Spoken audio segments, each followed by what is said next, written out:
I'll call wait by mailbox, doesn't require any parameters. I'll go into a receive state until I get something back or any message coming in. And then I'm going to, if it matches this form, which is most common, message process ID, I'll just simply, this is IO, this just simply writes a string. I'll write the message. So let's look at how this would work. So this is a little cryptic, but I'll point out the main point. This is just simply invoking an Elixir, evoking Elixir from the command line. And this is just stuff it prints out. So,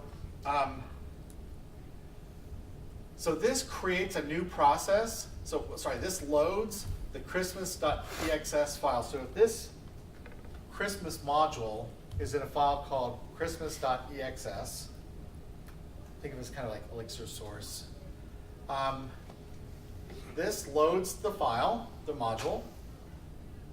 This is spawning a new process, is the keyword spawn.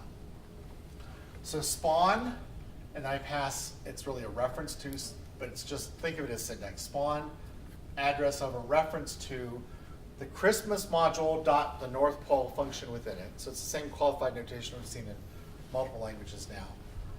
Remember how I mentioned that in Prolog, if you look at the documentation, did you ever see various sort of relations that had, say, like a /1 or a /2 or something after? That's simply the arity. So this simply says spawn Christmas.NorthPole/0. So you know sort of which, if there's multiple functions with different arity, you know which one to spawn. And that returns a process ID. So spawn this Christmas.NorthPole. So what that does is it spins up a new process that is running, whoops, this North Pole function, and so that just keeps endless loop on that thread, and then it returns, oops, sorry, wrong direction.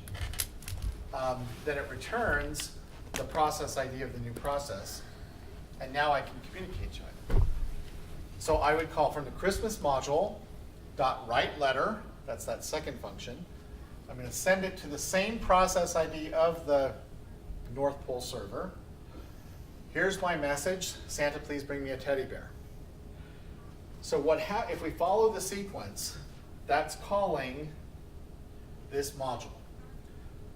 So I'm sending to, okay.